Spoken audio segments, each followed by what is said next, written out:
Hi dear students, तो हम लोग एक नया सीरीज़ स्टार्ट कर रहे हैं। जिन बच्चों सीटेट का एग्ज़ाम दोगे और जो लोग सीबीएसई वाले स्टूडेंट्स जिनका एसएसटी है उनके लिए ये सीरीज़ बहुत फ़ायदेमंद रहेगा। तो आप लोग पूरा सीरीज़ को फॉलो करते रहना, ठीक है। तो चलिए आज हम लोग पहला चैप्टर को शुरू कर रहे हैं, क्लास 6 का न्यू एनसीईआरटी का। तो ये पृथ्वी पर स्थानों की स्थिति, ये हम लोग पढ़ेंगे और लाइन बाय लाइन एक्सप्लेनेशन भी देखेंगे और ये है चैप्टर 1, ठीक है। तो चलिए हम लोग बढ़ते हैं आगे। तो ये देखिए कुछ सवाल यहाँ पे दिया हुआ है, तो सवाल पढ़ लेते हैं क्या क्या दिया है। मानचित्र क्या है और हम इसका उपयोग कैसे करते हैं, ये पहला दिया हुआ है। और इसका मुख्य घटक क्या है।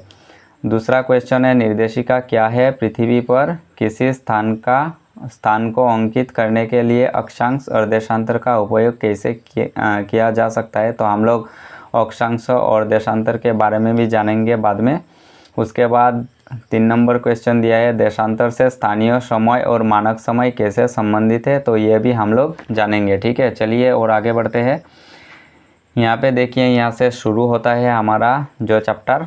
तो ये देखिए, कल्पना कीजिए कि आप पहली बार किसी नगर यात्रा कर रहे हो, ठीक है। उस नगर में आप जिन स्थानों की यात्रा करना चाहते हैं उनका पता कैसे लगाएंगे। तो आप जिन जगह पे जा रहे हो तो उसका पता कैसे लगाएंगे, ये सवाल पूछा।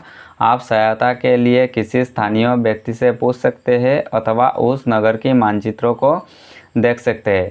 तो मानचित्र क्या है, ये ही इम्पोर्टेंट है पॉइंट। तो मानचित्रों के बारे में हम आगे जानेंगे। पिछली कक्षाओं में आपने मानचित्रों के बारे में कुछ बातें सीखी थी और इस अक्षांश अध्याय में हम उनका विस्तारपूर्वक अध्ययन करेंगे। तो मानचित्रों के बारे में यहाँ पे जानेंगे हम लोग।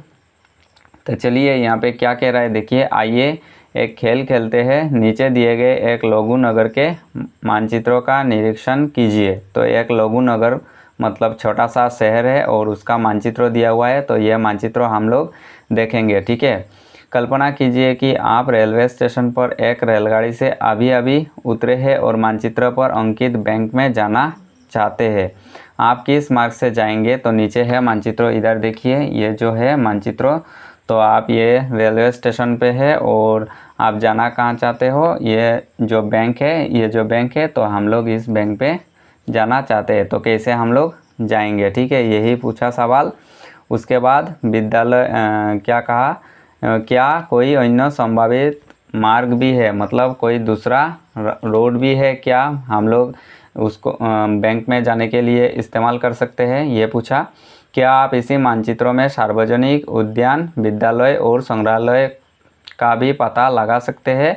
यदि आप बैंक से बाजार तक जाना चाहते हैं तो आप किस मार्ग को चुनेंगे, ये भी सवाल पूछा। अगर आप मार्केट में जाना चाहते हो तो कैसे जाओगे और उद्यान में जाना चाहते हो तो कैसे जाओगे। इधर देखिए मार्केट है इधर है और संग्रहालय इधर दिया हुआ है और उसके बाद चिकित्सालय ये बीच में दिया हुआ है, ठीक है। आवासीय भवन ये दिया हुआ है और फिर हाँ ये देखो विद्यालय यहाँ पे दिया हुआ है। तो ये सवाल पूछा कि आप लोग ये जगह पे कैसे जा पाओगे, ठीक है। और यहाँ पे देखिए कुछ लोकेशन दिया हुआ है, कैसे हम लोगों को पता करते हैं मानचित्रों में।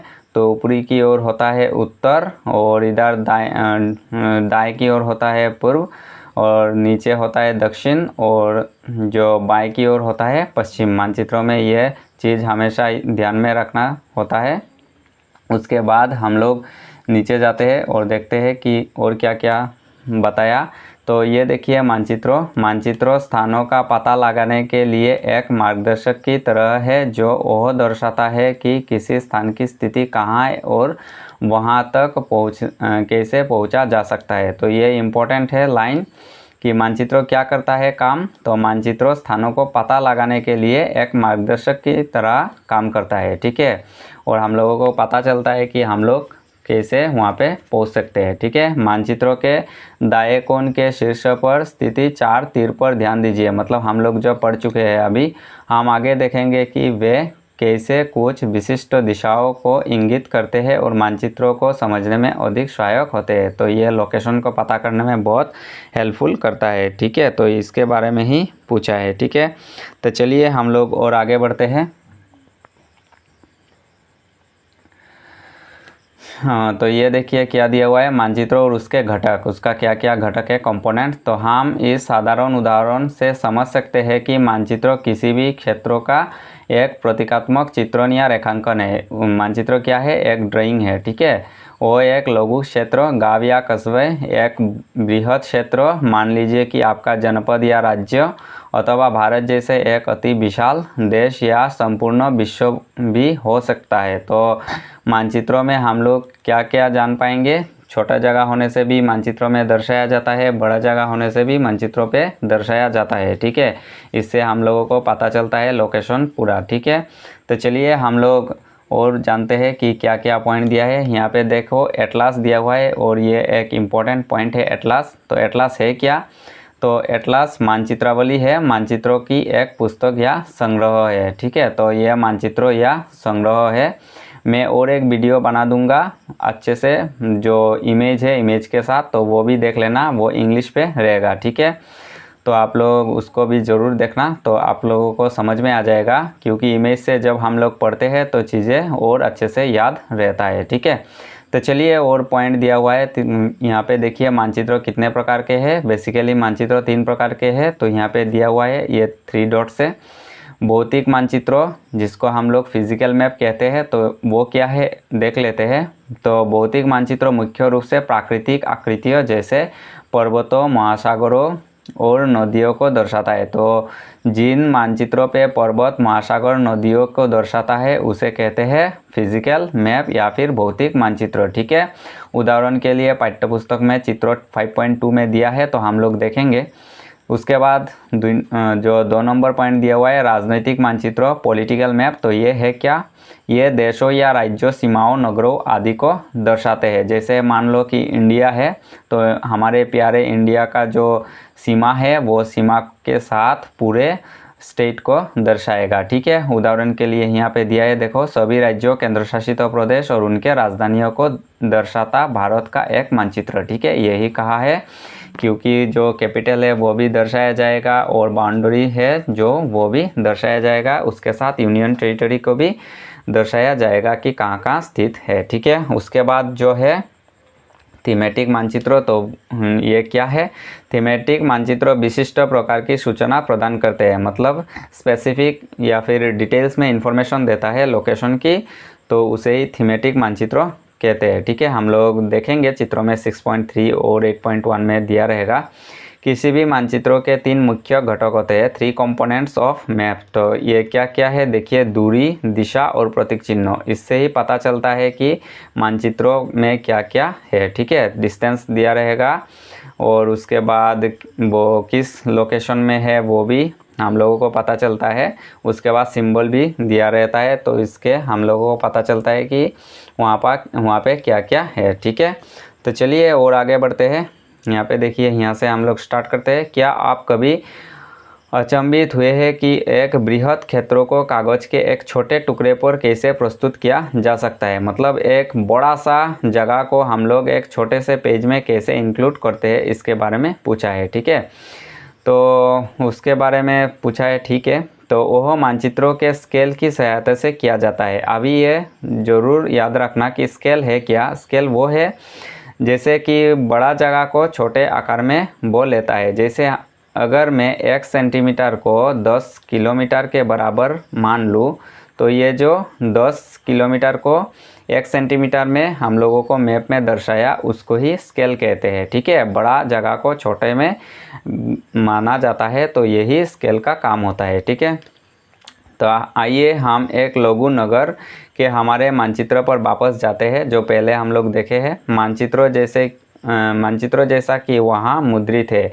इसका प्रत्येक सेंटीमीटर धरातल पर एक निश्चित दूरी का प्रतिनिधित्व करता है। तो ठीक है, ये बात वही मैंने जो अभी बताया वही है। माना कि वो 500 मीटर है, ठीक है, कितना है वो 500 मीटर है, तो हम कहेंगे कि स्केल 1 सेंटीमीटर 500 मीटर। देखिए यहाँ पे दिया है कितना, 1 सेंटीमीटर को कितना पकड़ा, 500 मीटर पकड़ा, ठीक है। तो बात वही है जो स्केल के लिए यूज़ होता है, थोड़ा मतलब बड़ा जगह को सेंटीमीटर में मान लेगा, ठीक है। जैसे 1 सेंटीमीटर को 500 मीटर यहाँ पे माना है, ठीक है। और भी यहाँ पे बड़ा अमाउंट को मान सकता है, कोई बात नहीं है। तो स्केल नीचे बाएं कोने में एक रूलर के द्वारा दर्शाई गई है। तो स्केल को कहाँ दर्शाया जाता है? बाएं के कोने में, ठीक है, लिखा जाता है, जिसकी लंबाई के ऊपर 500 और किनारे पर किमी लिखा हुआ है। तो ये मैप में दिया हुआ है। सामान्य तो इसका अर्थ तो होता है कि जो रूलर मुद्रित मानचित्रों में 2.5 सेंटीमीटर मापता है वो भूमि पर 500 किलोमीटर को दर्शाता है, ठीक है। इसीलिए मानचित्र पर चिन्हित किन्हीं दो बिंदुओं के बीच की वास्तविक दूरी उस स्केल पर निर्भर है जिसका मानचित्र उपयोग करता है। तो वास्तविक दूरी को हम लोग स्केल से वो दर्शाया जा सकता है, ठीक है, स्केल छोटा करके दर्शाया जा सकता है। तो ये बात समझ में आया। उसके बाद चलिए और आगे बढ़ते हैं। यहाँ पे देखिए क्या लिखा है। आइए लोगू नगर के मानचित्रों के दाएं और शीर्ष पर स्थित 4 तीरों पर वापस आते हैं। ये 4 दिशाओं को इंगित करते हैं। शीर्ष पर उत्तर और घड़ी की कांटे की दिशा में घूमते हुए पूर्व, मतलब ये इसके बारे में बता रहा है कि उत्तर है ऊपर में, उसके बाद घड़ी की ओर अगर हम लोग आगे बढ़े तो उसके बाद होता है पूर्व, ठीक है, यही कह रहा है। तो ये 4 दिशाओं की इंगित करता है। तो इसको कांटे की दिशा घूमते हैं तो पूर्व, ठीक है। तो पूर्व ये देखिए घड़ी के दिशा की ओर आने से उत्तर से हम लोग कहाँ आया? पूर्व में आया। उसके बाद दक्षिण में जाएंगे, ये देखिए दक्षिण है, तो घड़ी के दिशा में अगर आए तो यहाँ पे देखिए नीचे की ओर है दक्षिण। उसके बाद है पश्चिम, ठीक है। उसके बाद हम लोग घड़ी की ओर जाएंगे तो ये देखिए यहाँ पे पश्चिम दिया हुआ है, ठीक है। तो मानचित्रों में ये भी दर्शाया जाता है। इनके अतिरिक्त मध्यवर्ती दिशाओं उत्तर पूर्व, दक्षिण पूर्व, दक्षिण पश्चिम और उत्तर पश्चिम को भी उपयोग किया जाता है। तो इधर देखिए जो मिडिल वाला है, ठीक है, क्योंकि यहाँ पे भी तो कुछ लोकेशन होगा तो उसको हम लोग कैसे मानेंगे? जैसे उत्तर और पूर्व मिला के हो गया उत्तर पूर्व, यहाँ दक्षिण और पूर्व मिला के हो गया इधर दक्षिण पूर्व, यहाँ पे पश्चिम है और यहाँ पे दक्षिण है तो हम लोग कहेंगे दक्षिण पश्चिम, और इधर उत्तर है इधर पश्चिम है तो उत्तर पश्चिम हम लोग कह सकते हैं, ठीक है। तो चलिए फिलहाल और आगे बढ़ते हैं। अधिकतर मानचित्रों में उ अक्षर से अंकित एक तीर होता है जो उत्तर दिशा को इंगित करता है। मतलब शॉर्ट फॉर्म में ऐसे लिखा होता है, यहाँ पे एन लिखा होता है, यहाँ पे नीचे साउथ लिखा होगा और इधर ईस्ट ऐसे ई से डिनोट करता है और इधर डब्ल्यू से ऐसे डिनोट करेगा। तो ये क्या हो गया? NEWS न्यूज़ हो जाता है, नॉर्थ ईस्ट वेस्ट साउथ, ठीक है, NEWS, समझ में आया? नॉर्थ ईस्ट वेस्ट साउथ, ठीक है। तो चलिए और आगे बढ़ते हैं। तो देखिए यहाँ पे हम लोग आया नया टॉपिक, प्रतीक चिन्ह जो सिंबल। तो ये क्या है देखते हैं। मानचित्रों का एक और महत्वपूर्ण घटक है, कंपोनेंट है ये। तो हमारे मानचित्रों में वास्तविक भवनों और कुछ अन्य अवयवों के लघु आरेख ड्राइंग्स है, लेकिन एक बड़े नगर या देश के मानचित्र पर इन सभी के चित्रण के लिए पर्याप्त स्थान नहीं होगा। मतलब इतना सारा बिल्डिंग है तो हम लोग कैसे उसको पहचान पाएंगे? तो इसके लिए ये तो इंक्लूड नहीं कर पाएंगे ना, छोटा सा मानचित्रों में इतना सारा बिल्डिंग तो इंक्लूड नहीं कर पाएंगे। तो इसके लिए हम लोग सिंबल का इस्तेमाल करते हैं, ठीक है। इसकी जगह इन आकृतियों के रेखांकन के लिए चिन्हों का उपयोग किया जाता है। उदाहरण के लिए भवनों के विभिन्न प्रकार जैसे रेलवे स्टेशन, विद्यालय, डाकघर, मार्गों, रेलवे लाइनों आदि और नदी, ताल या वन के लिए प्रतीक चिन्ह। इन तरीके से मानचित्र पर उपलब्ध सीमित स्थान पर अनेक विवरण दर्शाया जा सकता है। तो सीमित स्थान पे हम लोग बहुत सारे चीज़ें दर्शा सकते हैं, ठीक है, छोटा मोटे जगह पे। तो विभिन्न उपयोगकर्ता मानचित्रों को अधिक सरलता से समझे, इसके लिए मानचित्र निर्माता विशिष्ट प्रतीक चिन्हों का उपयोग करते हैं। विभिन्न देश प्रतीक चिन्हों के अलग अलग समुच्चयों का उपयोग करते हैं। सरकारी निकाय भारतीय सर्वेक्षण विभाग ने भारत के मानचित्रों के लिए प्रतीक चिन्हों का एक संकलन निर्धारित किया है। मतलब हमारे जो इंडिया का गवर्नमेंट है उसने कुछ चिन्हों को इंक्लूड किया, तो ये चिन्ह हमेशा मैप में यूज़ होता है, ठीक है, और हमेशा यही चिन्ह होगा, ठीक है, सब मैप में। तो चलिए हम लोग चिन्हों को थोड़ा देख लेते हैं। जैसे रेलवे लाइन के लिए जो बड़ी लाइन होगा ऐसे चिन्ह दर्शाया जाएगा, छोटे लाइन से ऐसे चिन्ह, और रेलवे स्टेशन को ये RS वाला लिखा रहेगा, ठीक है। जैसे सड़कें होता है ना, तो सड़कें तो पक्की भी होता है और कच्ची भी होता है। तो पक्की के लिए ये वाला यूज़ होता है, कच्ची के लिए ये वाला यूज़ होता है, ठीक है। सिंबल। उसके बाद सीमा, जैसे अंतर्राष्ट्रीय होने से ऐसा चिन्ह दिया जाएगा, और राज्यों के लिए ये वाला चिन्ह, और जिला के लिए ये वाला चिन्ह को दिया जाता है, ठीक है। उसके बाद जो नदी है वो ऐसा होता है सिंबल, कुआं के लिए ये, तालाब के लिए ये, नहर के लिए ये, और सेतु के लिए ये वाला चिन्ह यूज़ होता है, ठीक है। उसके बाद देखिए मंदिर के लिए कैसा सिंबल है, ऐसा सिंबल, गिरजाघर के लिए ये वाला सिंबल, मस्जिद के लिए ये वाला सिंबल, और छतरी के लिए ये वाला सिंबल होता है। डाकघर, डाक एवं टेलीग्राफ कार्यालय, पुलिस स्टेशन, तो पीओ पोस्ट ऑफिस, पीटीओ डाक एवं टेलीग्राफ कार्यालय, पीएस मतलब पुलिस स्टेशन, ये वाला ऐसे दिया जाता है, ठीक है। उसके बाद बस्तिये के लिए ये, कब्रिस्तान के लिए ये, ठीक है, ब्यूरियल्स जिसको हम लोग कहते हैं। उसके बाद वृक्ष के लिए ये, घास के लिए ये वाला सिंबल दिया रहता है, ठीक है। तो हम लोग समझ लिया अभी सिंबल कैसे यूज़ होता है। उसके बाद देखिए पृथ्वी का मानचित्रण, ये नेक्स्ट टॉपिक में आया। पृथ्वी का मानचित्रण कुछ अधिक कठिन है क्योंकि हमारे ग्रहों का आकार चपटा नहीं है, तो इसकी आकृति लगभग गोलाकार है।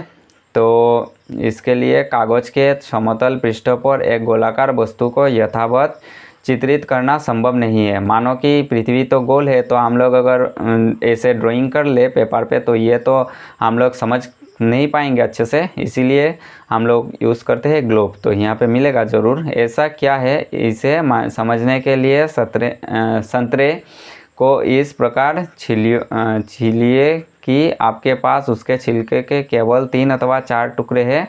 इसके बाद एक मेज पर उन्हें चपटा करने का प्रयास कीजिए। तो ये वाला हम लोगों को दिया है करने के लिए, तो इतना इम्पोर्टेंट है नहीं।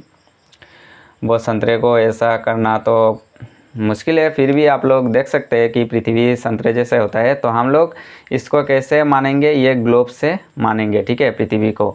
तो देखिए ग्लोब होता क्या है, तो आप लोग इसको थोड़ा समझ लें। अब एक ग्लोब पर विचार कीजिए। ग्लोब आप लोगों ने देखा होगा स्कूल पे। तो चलिए ग्लोब क्या है देख लेते हैं। जो एक गोल आकृति जैसा है और उस पर एक मानचित्र बनाया गया है, मतलब पूरे वर्ल्ड का मानचित्र ये एक्यूरेट साइज में इसमें दिया गया है, ठीक है। ये जो देख रहे हो, ये दोनों बच्चों ने ग्लोब को देख रहा है लोकेशन। तो पृथ्वी, चंद्रमा, मंगल ग्रह, तारों और तारामंडल आदि को भी एक मानचित्र हो सकता है। इस पृष्ठ पर दिए गए प्रथम चित्र पर दर्शाई गए वो भौतिक वस्तु जो गोलाकार है, सामान्यतः धातु, प्लास्टिक या कार्डबोर्ड से बनी होती है। तो पृथ्वी के जो लैंड और सी वाला एरिया है, तो ये इसमें दर्शाया जाता है ग्लोब पे, ठीक है। तो ग्लोब हम वहाँ पृथ्वी के भूगोल का प्रतिनिधित्व करने वाले ग्लोब का अध्ययन करेंगे। तो ग्लोब से हमारे जो पृथ्वी है, तो हमारे पृथ्वी को एक प्रकार के वो पृथ्वी जैसा ही दिखता है, ठीक है, ग्लोब। तो इसीलिए हम लोग ग्लोब से अच्छे से अध्ययन कर सकते हैं पृथ्वी के बारे में, ठीक है। क्योंकि ग्लोब और पृथ्वी का आकार एक समान है, गोलाकार जैसे, तो इसलिए एक ग्लोब किसी समतल मानचित्र की तुलना में पृथ्वी के भूगोल को बेहतर प्रतिनिधित्व करते हैं। तो बेहतर ढंग से हम लोग सीख पाएंगे इस ग्लोब से पृथ्वी के बारे में, ठीक है। तो आइए इसकी कुछ विशेषता को पता करें। तो निर्देशांकों की समझना। तो निर्देशांकों जो कोऑर्डिनेट है उसको हम लोग कैसे समझ पाएंगे, और लेटीट्यूड और लॉन्गिट्यूड के बारे में हम लोग पढ़ेंगे। तो यहाँ पे कुछ गेम के बारे में दिया हुआ है, तो ये इतना इम्पोर्टेंट है नहीं, तो हम लोग और थोड़ा आगे बढ़ते हैं। तो चलिए ये हम लोग आ गया हूँ अक्षांश के बारे में, जो है लेटीट्यूड। तो लेटीट्यूड के बारे में हम लोग थोड़ा पढ़ लेते हैं। आइए ग्लोब को पुनः देखते हैं। इस पर उत्तर ध्रुव और दक्षिणी ध्रुव की पहचान करना सरल है, ठीक है। तो उत्तरी ध्रुव और दक्षिणी ध्रुव क्या है ये थोड़ा देख लेते हैं। क्योंकि ये ग्लोब है मान लीजिए, तो ये गोलाकार होता है, तो ये होगा उत्तरी ध्रुव, हम लोग पहले भी पढ़ चुके हैं। ऊपर वाला हिस्सा नॉर्थ होता है, नीचे वाला हिस्सा साउथ होता है, ये वाला हिस्सा ईस्ट होता है और ये वाला वेस्ट होता है। तो ऊपर क्या है, नॉर्थ है, तो ये उत्तरी ध्रुव भी इसको माना गया है। और नीचे जो ध्रुव है वो क्या होगा, दक्षिणी ध्रुव होगा। और इसके कनेक्ट किया जाता है एक इमेजिनरी लाइन से, ठीक है। तो दक्षिण ध्रुव को पहचान करना सरल है, तो हम लोग पहचान गए कि नॉर्थ और साउथ कौन सा हिस्सा है। ग्लोब को घुमाइए, तो ग्लोब होने से तो घुमा पाएंगे आप लोग।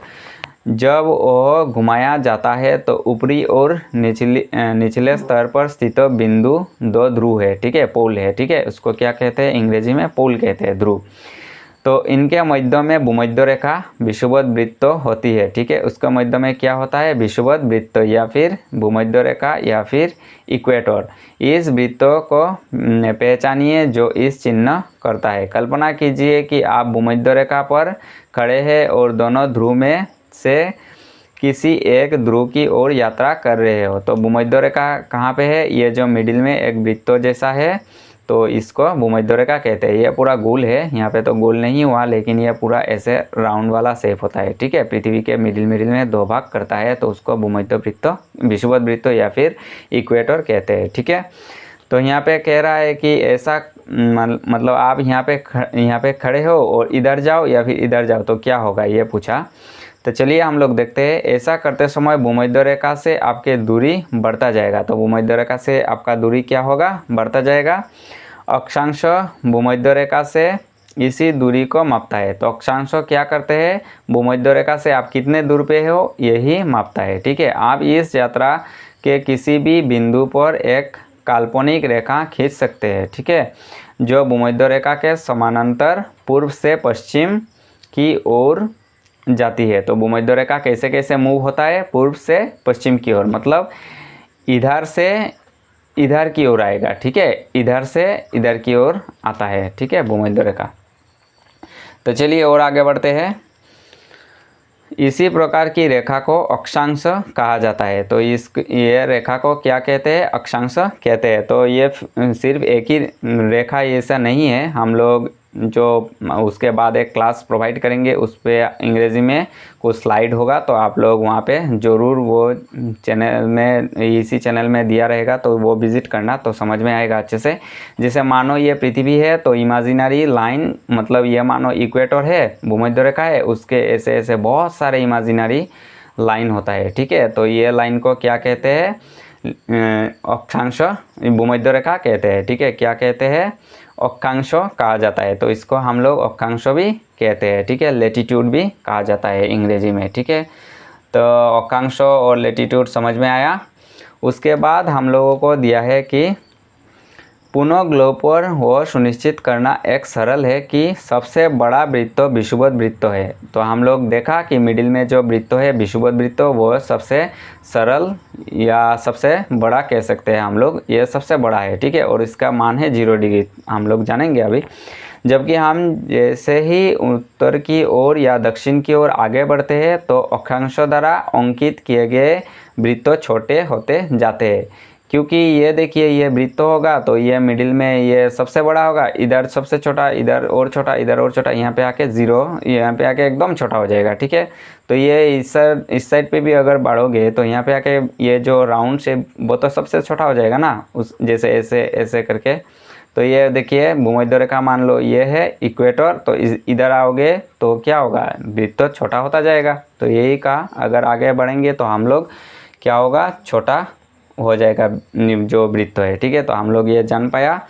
उसके बाद देखिए क्या है, अक्षांश को अंशों या डिग्री में व्यक्त किया जाता है। तो अक्षांशों को जो मानने वाला अंक है, तो उसे हम लोग कैसे मापेंगे, वो डिग्री से मापेंगे। ठीक है, परंपरागत रूप से विषुवत वृत्त अक्षांश जो इक्वेटर है वो 0 डिग्री या शून्यांश है, जबकि 2 ध्रुवों के अक्षांश क्रमशः 90 डिग्री अंश उत्तर और 90 डिग्री अंश दक्षिण है। इसे 90 डिग्री उत्तर और 90 डिग्री दक्षिण कहे जाते हैं। माने टॉप में, जो टॉप में होता है नीचे और ऊपर में, तो वो उसका मान क्या होता है, 90 डिग्री होता है। ठीक है, उसके बाद हम लोग और आगे बढ़ते हैं। अक्षांशों और जलवायु के बीच एक संबंध है। तो अक्षांशों और जलवायु जो क्लाइमेट है उस पर क्या भी संबंध है वो देखते हैं। भूमध्य रेखा के चारों ओर जलवायु सामान्यतः गर्म होती है। क्यों होती है गर्म, वो भी थोड़ा हम लोग देखते हैं।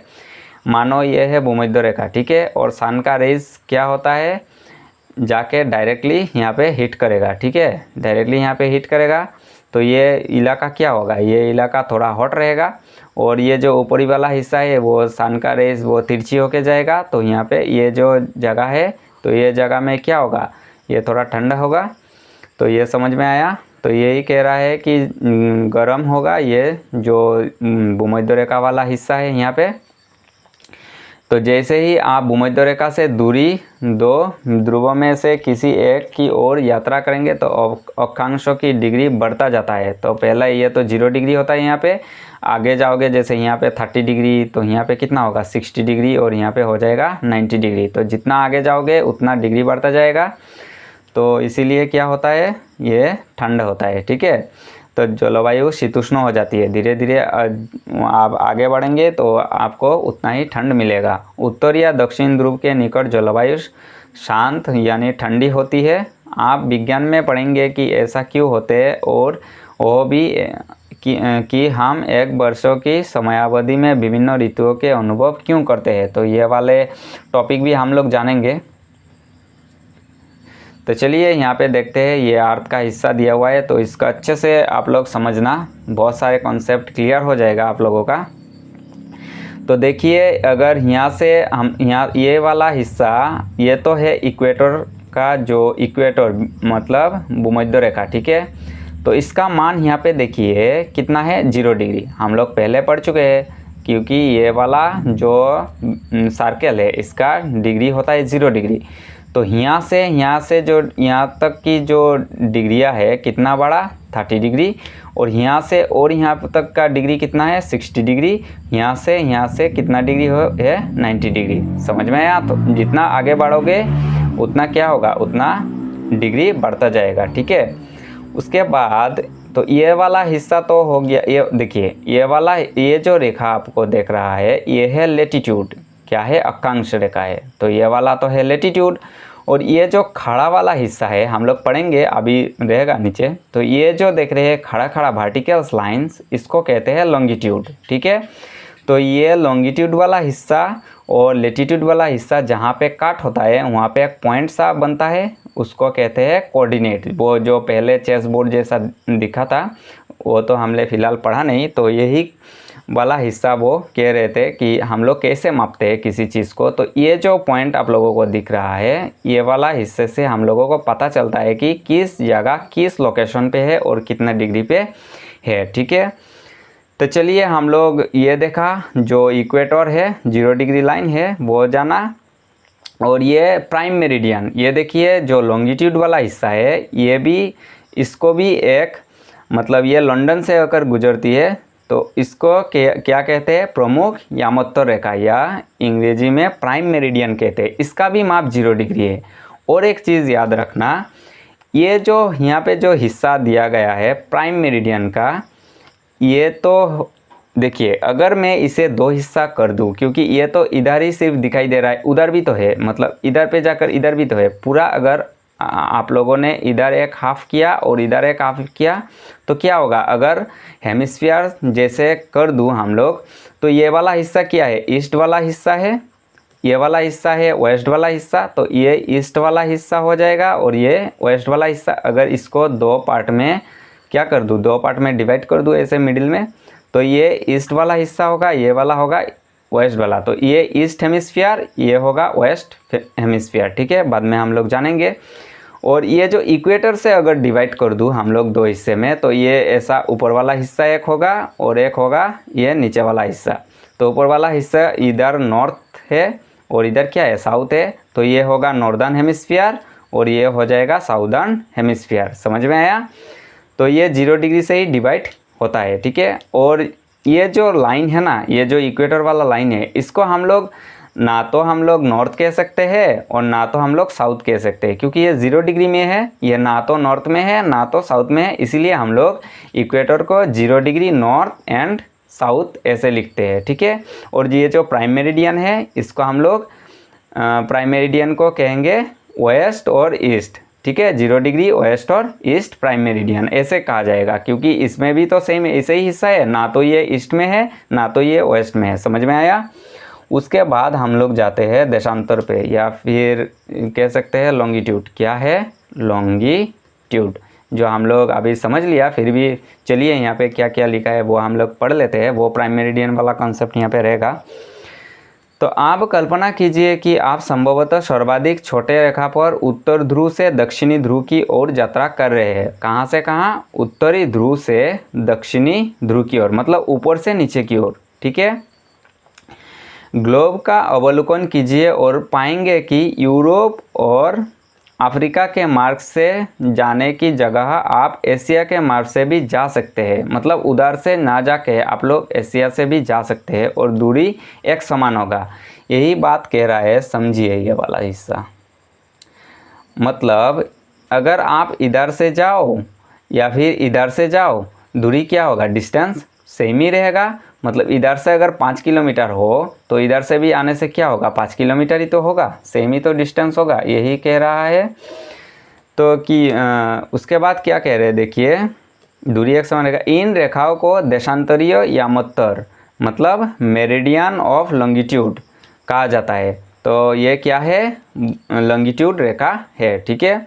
ये अर्धवृत्त तो है, मतलब आधा आधा हिस्सा है जो एक ध्रुव से दूसरे ध्रुव तक जाता है। मतलब ये वाला हिस्सा मानो यहाँ से कहाँ तक जाएगा, इधर से जाएगा, मतलब उत्तर से दक्षिण की ओर आएगा। तो ये एक दूसरे से क्या होता है, कनेक्टेड होता है दोनों पोल में। उसके बाद कह रहा है आप विज्ञान में वो भी सीखेंगे कि पृथ्वी अपने धुरी पर घूमता है। इसे सरलता से समझने के लिए एक टेबल लैंप को अपने ग्लोब से थोड़ा दूर रखिए और कल्पना कीजिए कि वो सूर्य है। जो ये मतलब प्रैक्टिकल दिया गया है, तो ये इतना इम्पोर्टेंट है नहीं हम लोग के एग्ज़ाम के पॉइंट ऑफ व्यू से। तो चलिए यहाँ से देखते हैं। देशांतर को मापने के लिए हमारे द्वारा प्रमुख यामोत्तर कहे जाने वाले संदर्भ बिंदु को परिभाषित करना आवश्यक है। देशांतर को हम लोग कैसे मापेंगे, ये वाला जो है पॉइंट, तो ये देखते हैं। इसे ग्रीनविच यामोत्तर भी कहते हैं क्योंकि वर्ष 1884 में कुछ देशों ने तय किया कि इंग्लैंड में, जो हम लोग पहले पढ़ चुके हैं प्राइम मेरिडियन वाला कंसेप्ट, तो ये प्राइम मेरिडियन ही है प्रमुख यामोत्तर, यानी प्राइम मेरिडियन, ठीक है, मेरिडियन।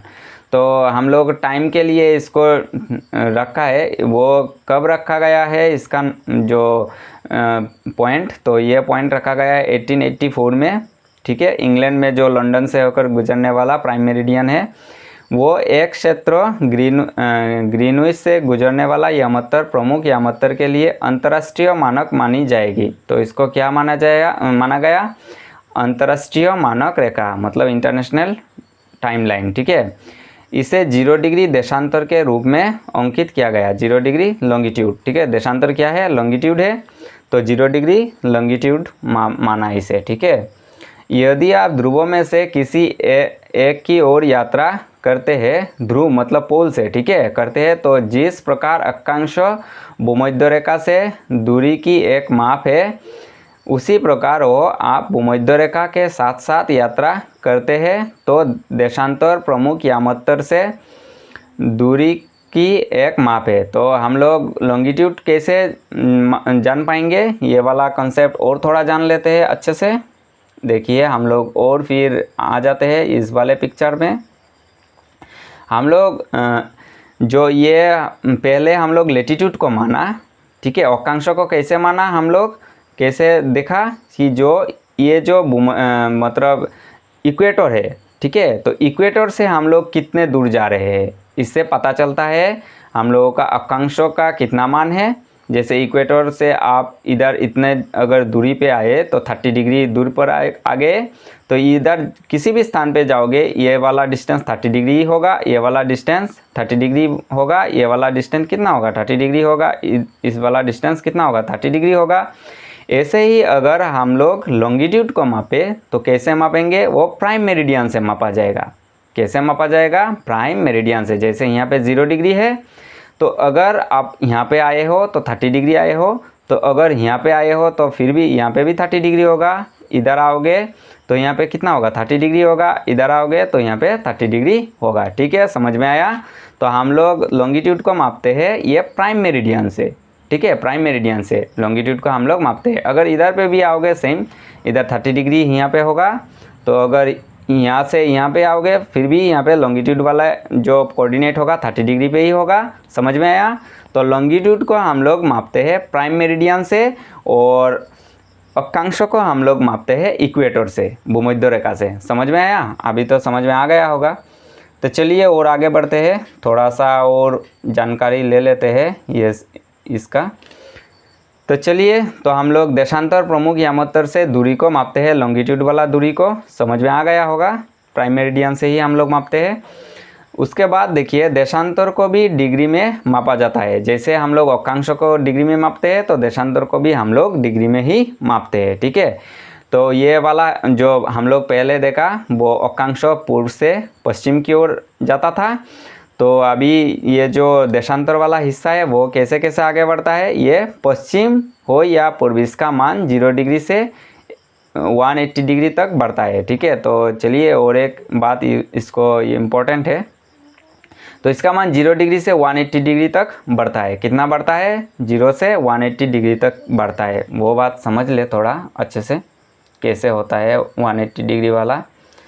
तो ये देखो, पहले ये जो 0 डिग्री वाला है ना, इधर पे प्राइम मेरिडियन, तो इधर बढ़ते बढ़ते ये कितना जाएगा, पूरा घूमने से, अगर इसका अपोजिट साइड, मान लो ये प्राइम मेरिडियन है ना, तो इसका अपोजिट साइड में कितना आएगा, ये मान लो इसका ये अपोजिट साइड है, वो तो हिस्सा हम लोगों को दिखाई नहीं पड़ रहा है। तो यहाँ से यहाँ पे जाते जाते कितना डिग्री होगा, 180 डिग्री होगा। इधर से भी ऐसे ऐसे घूम के जाने से क्या कितना डिग्री होगा, 180 डिग्री होगा। समझ में आया? तो चलिए और आगे बढ़ते हैं। तो ये समझ में आ गया, हम लोग 180 डिग्री तक बढ़ता है, पूर्व से बढ़े या फिर पश्चिम से बढ़े, कैसे भी बढ़े तो ये 180 डिग्री तक ही पहुँचेगा, ठीक है। तथा इसमें पश्चिम के लिए प चिन्हों का इस्तेमाल किया जाता है और पूर्व के लिए पू चिन्हों का इस्तेमाल किया जाता है। तो इससे हम लोगों को पता चलता है कि इसका डायरेक्शन क्या है, पूर्व है या पश्चिम है, ठीक है। वर्णों को जोड़ा जाता है, ठीक है। तो उदाहरण ते पूर्णांकों का उपयोग करते हुए न्यूयॉर्क के दशांतर 74 डिग्री पो है, मतलब ये पश्चिम है, ठीक है। 74 डिग्री पश्चिम, मतलब प्राइम मेरिडियन से न्यूयॉर्क किधर है, इधर होगा, ठीक है। 74 डिग्री वेस्ट, ठीक है, समझ में आया। और दिल्ली को 77 डिग्री पू, मतलब दिल्ली कितने पे है, इधर होगा, दिल्ली 77 डिग्री ईस्ट होगा, पूर्व मतलब ईस्ट। समझ में आया? यह है प्राइम मेरिडियन। तो प्राइम मेरिडियन से ही हम लोग लॉन्गिट्यूड वाले को मापते हैं, तो इसीलिए ऐसे ही हम लोगों को लिखना पड़ता है, ठीक है। और टोक्यो को 140 डिग्री पूर्व, मतलब टोक्यो प्राइम मेरिडियन से किधर है, राइट साइड में है, ठीक है। मानो ये प्राइम मेरिडियन है, तो टोक्यो कहाँ पे है, 140 डिग्री इधर है, ईस्ट में है, तो 140 डिग्री ईस्ट, ठीक है, ईस्ट की तरफ है। तो ये वाले हम लोग जाना कि इस 140 डिग्री ईस्ट यानी लॉन्गिट्यूड पे है। तो चलिए और आगे बढ़ते हैं। ये क्या है देखो, जैसा कि आप देशांतर के यामोत्तर को ग्लोब पर देख सकते हैं, 180 डिग्री पश्चिम और 180 डिग्री पूर्व एक ही देशांतर है। मतलब ये जो अपोजिट वाला हिस्सा है, मानो ये ग्लोब है, ये प्राइम मेरिडियन है, और इसके अपोजिट में जो ये और एक होगा ना, इसके अपोजिट में ये घूमते हुए पूरा उधर जाएगा और ये भी घूमते हुए उधर जाएगा। तो 180 डिग्री पश्चिम और 180 डिग्री पूर्व एक ही तो होगा, क्योंकि इधर ये जो लाइन होगा ना, मानो ये है प्राइम मेरिडियन, इसके अपोजिट में सेम डायरेक्शन में क्या होगा, 180 डिग्री इधर से जाओ, 180 डिग्री ये वाला हिस्सा होगा, और ये इधर से जाओ, पूर्व से जाओ, ये 180 डिग्री वाला यही एक ही होगा। समझ में आया?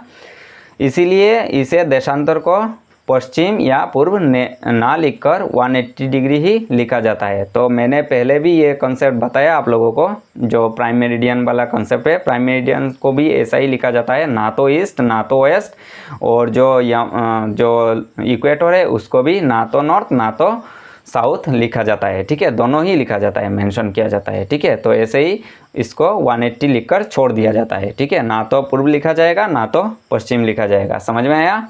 उसके बाद चलिए और आगे बढ़ते हैं।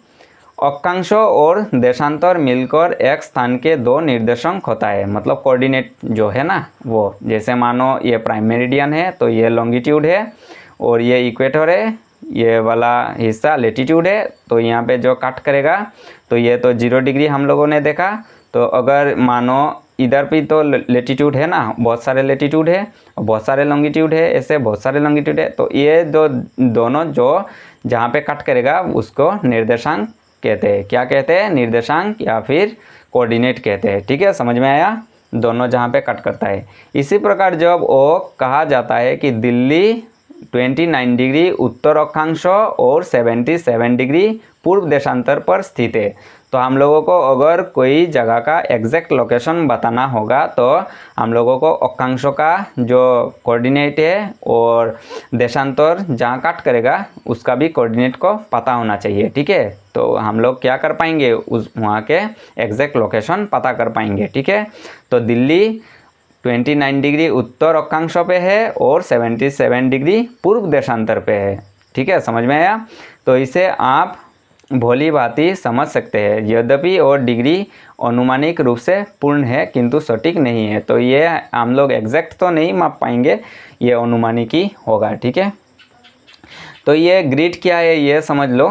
ये जो देख रहे हो ना, बहुत सारे ऐसे प्लस मतलब क्रॉस क्रॉस किया हुआ लॉन्गिट्यूड और लेटीट्यूड में जो एक जाल जैसा बन गया, तो इसको ही क्या कहते हैं, ग्रिड कहते हैं। समझ में आया। देशांतर और जो अक्षांश और देशांतर दोनों मिलके, ठीक है। अक्षांश और देशांतर के यामत्तर को दर्शाया जाता है, जो ये काट करते हैं ना, ऐसे लॉन्गिट्यूड होता है, ऐसे लेटीट्यूड होता है, और जो ये देखिए जाल जैसे बन गया तो इसे कहते हैं ग्रिड। समझ में आया। तो ये देखिए जो प्राइम मेरिडियन वाला ग्रीनविच यामोत्तर है, प्राइम मेरिडियन जो 0 डिग्री है, कितना है ये 0 डिग्री है। और भूमध्य रेखा वाला ये भी कितना है 0 डिग्री है। तो यहाँ पे 0 डिग्री वाला कोऑर्डिनेट बनाता है, ठीक है। तो ये देखिए पश्चिमी गोलार्ध है और ये पूर्वी गोलार्ध है। तो ये प्राइम मेरिडियन से बनता है 2 गोलार्ध, ठीक है। पूर्वी गोलार्ध को हम लोग कहेंगे ईस्टर्न हेमिस्फीयर और ये है वेस्टर्न हेमिस्फीयर, ठीक है। सेम जो इक्वेटर है, इक्वेटर से 2 हिस्सा बनते हैं, मैंने पहले भी बताया। और यहाँ पे देखिए बहुत अच्छे से डायग्राम से दिया गया है। उत्तरी गोलार्ध यानी नॉर्दर्न हेमिस्फीयर और ये साउदर्न हेमिस्फीयर। समझ में आया। तो चलिए और आगे बढ़ते हैं। तो ये देखिए बहुत, ये जो हम लोगों का टाइम जोन है, तो इस टाइम जोन को ऐसे दर्शाया गया, तो ये इतना इम्पोर्टेंट तो है नहीं। ये देखिए जो ग्रिड लाइन हम लोग पढ़ा था ना, ये कोऑर्डिनेट वाला हिस्सा, तो ये देखिए ग्रीन है, तो ये थोड़ा समझ लेते हैं, ये इम्पोर्टेंट है।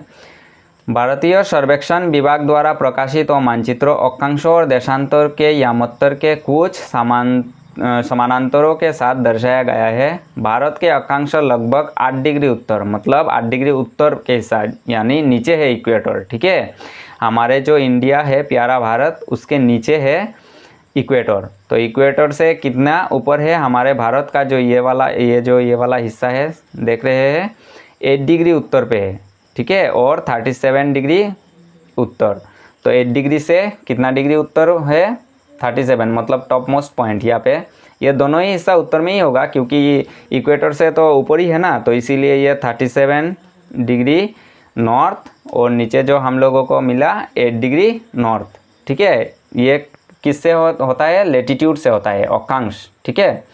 उसके बाद अगर हम लोग देशांतर यानी लॉन्गिट्यूड से मापे तो लगभग 68 डिग्री पूर्व से 97 डिग्री पूर्व की ओर क्यों, क्योंकि इधर होगा प्राइम मेरिडियन, ठीक है। प्राइम मेरिडियन जो 0 डिग्री वाला लॉन्गिट्यूड था ना, तो हम लोगों ने देखा तो इधर है हम लोगों का भारत। तो इसीलिए मान लो ये जो हिस्सा है, ये देखिए ये जो हिस्सा है ये होगा 68 डिग्री ईस्ट, 68 डिग्री ईस्ट। और इधर जो लास्ट पॉइंट है, इधर देख रहे हो अरुणाचल प्रदेश के वहाँ पे लास्ट डिग्री है, तो ये होगा 97 डिग्री ईस्ट, ठीक है। तो 97 डिग्री ईस्ट, समझ में आया। ये वाला लॉन्गिट्यूड का जो डिग्री है ये, तो 68 डिग्री से 97, मतलब यहाँ पे ये जो इंडिया देख रहे हो 68 डिग्री ईस्ट से 97 डिग्री ईस्ट।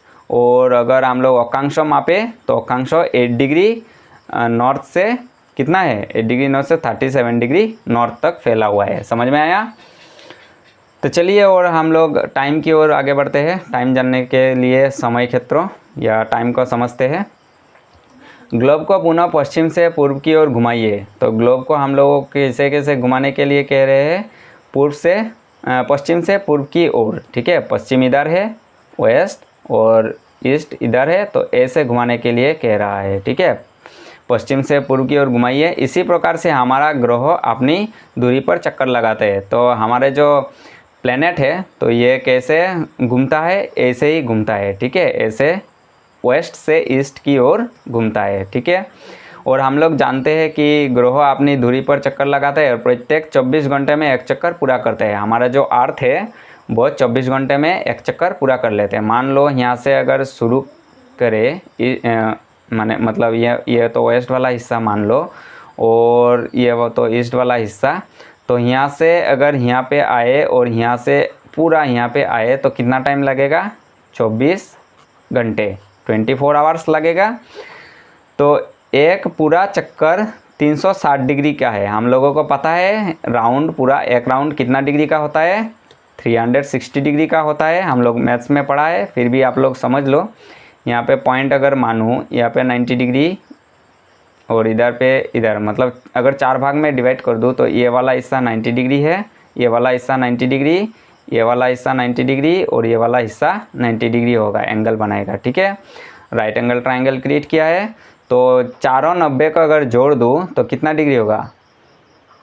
360 डिग्री होगा। तो एक राउंड में कितना डिग्री होता है? 360 डिग्री होता है। इसका अर्थ है प्रति घंटा 15 डिग्री का है। तो ये थोड़ा मैथ्स का है तो मैं समझा दूंगा ये वाला। तो चलिए और आगे बढ़ते हैं। यहाँ पे क्या दिया है पहले ये देख लेते हैं। अब प्रत्येक 15 डिग्री के देशांतर के यामोत्तर को अंकित कीजिए। मुख्य यामांतर के पूर्व, मतलब ये पढ़ के तो समझ में नहीं आएगा, थोड़ा मैथ्स को समझ लेते हैं हम लोग। जैसे मानो अर्थ पूरा चक्कर लगाता है 24 आवर्स में, अच्छे से समझना, ठीक है। और हम लोग जानते हैं कि अर्थ का जो पूरा राउंड है वो है 360 डिग्री। कितना है? 360 डिग्री। तो 24 घंटे में अगर 360 डिग्री घूमता है तो 1 घंटा में कितना घूमता है? हम लोग यूनिटरी मेथड से जो मैथ्स करते वैसे कर लेते हैं। तो 24 घंटे में 360 डिग्री घूमता है तो 1 घंटे में कितना घूमेगा? 24 से डिवाइड करना पड़ेगा। तो 360 को अगर हम लोग 24 से डिवाइड कर दूँ तो कितना आएगा? 15 आएगा, 15 डिग्री आएगा, ठीक है। आप लोग डिवाइड करके देख सकते हो। 24 से 360 का अगर डिवाइड करोगे तो 15 आएगा। तो 1 घंटा में कितना घूमेगा? 15 डिग्री घूमेगा। अभी हम लोग 1 घंटे को मिनट में कन्वर्ट कर देते हैं। तो 1 मिनट में कितना, मतलब 1 डिग्री में कितना घूमेगा वो पता चल जाएगा। तो हम लोग अभी समझा कि 15 डिग्री में कितना घूमता है? 1 घंटा घूमता है, 1 आवर। तो 1 आवर को हम लोग क्या लिख सकते हैं? 60 मिनट लिख सकता है, ज़रूर लिख सकते हैं। 60 मिनट बराबर ही तो 1 घंटा है।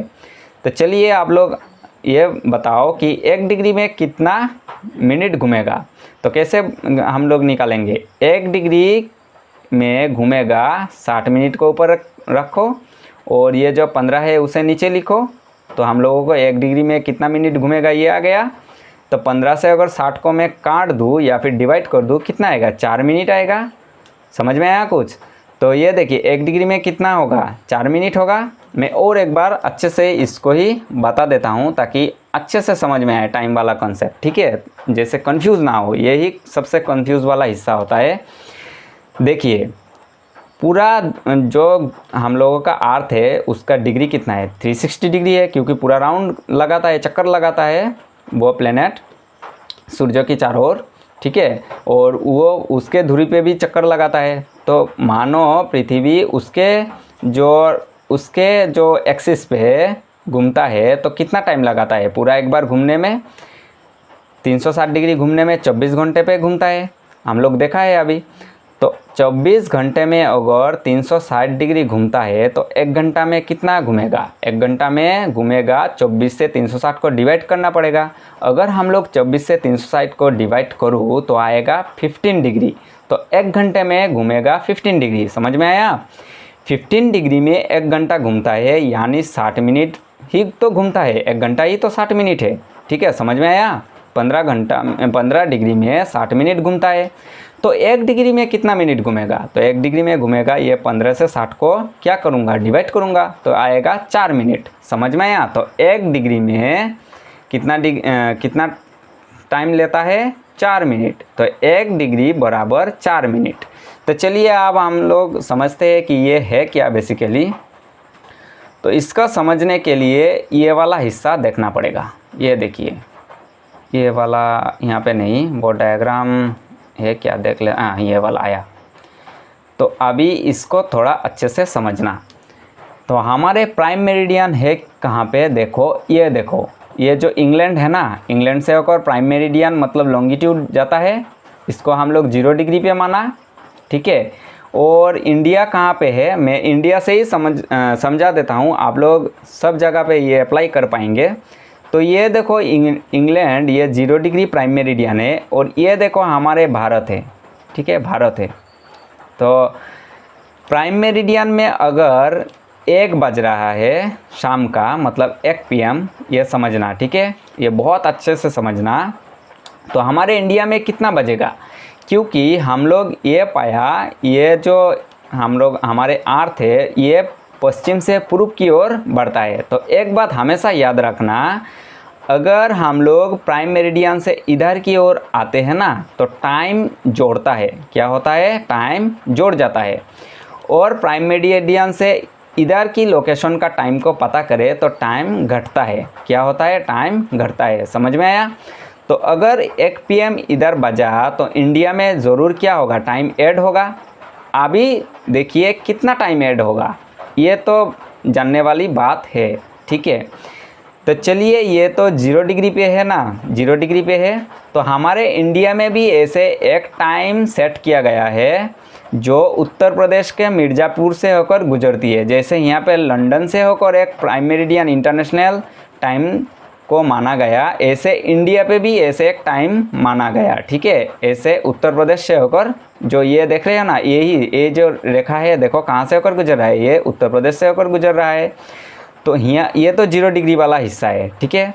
तो यहाँ से ये जो इंडिया का जो डिस्टेंस है ना, लॉन्गिट्यूड, वो है 82 डिग्री, 82.5 डिग्री। कितना दूरी पे है, 82.5 डिग्री पे है। तो एक बात समझ में आया, इधर तो टाइम ऐड होगा, कितना टाइम ऐड होगा, तो 82.5 डिग्री को अगर 4 से मल्टीप्लाई करें, हम लोग जान पाया कि 1 डिग्री बराबर कितना होता है, 4 मिनट होता है। तो 4 मिनट से अगर 82.5 को आप लोग मल्टीप्लाई करेंगे तो कितना आएगा, ये थोड़ा समझ लो। 82 को हम लोग 4 से अगर मल्टीप्लाई करें, क्योंकि 1 डिग्री बराबर 4 मिनट है, और हम लोग जान पाया कि हमारा जो प्यारा भारत है वो ग्रीनविच से कितना डिग्री आगे है, प्राइम मेरिडियन से 82.5 डिग्री आगे है। तो 82.5 डिग्री लोकेशन पे तो है, तो ये टाइम के हिसाब से कितना होगा, ये 4 2 जा 8 एंड 8 4 जा 32, ठीक है। और जो हाफ डिग्री है उसके लिए और क्या करना पड़ेगा, 1 डिग्री पे 4 मिनट होता है, तो आधा डिग्री पे कितना होगा, 2 मिनट होगा, और 2 को ऐड करो तो कितना होगा, 8 और 2 से हो जाएगा 10, 10 का 0 2 है, और जो हम लोगों का कैरी 1, तो ये हो जाएगा 3, और ये हो जाएगा 3। समझ में आया। तो ये 330 मिनट, 330 मिनट होगा। तो इसका अगर हम लोग, ये तो मिनट में आया, तो घंटे में अगर कन्वर्ट कर दूँ तो 60 से क्या करना पड़ेगा, डिवाइड करना पड़ेगा। तो 330 को अगर हम लोग 60 से डिवाइड कर दूँ तो कितना होगा, 4 चौको 24, 5 चौको 30, 6 से होने से ज़्यादा होगा तो 5 6 जा कितना होगा, 30, और 0 इधर बैठा देंगे, ठीक है। तो इधर और कितना बचेगा, 0 आएगा और ये 3 आएगा। देखिए कितना आया, 5 घंटे और 30 मिनट। समझ में आया कुछ, 5 घंटे 30 मिनट। ये जो हमारे जो मिनट है इसको हम लोग आवर्स में कन्वर्ट किया, तो कितना आया, 5 घंटा और इधर 30 मिनट अभी बचा है।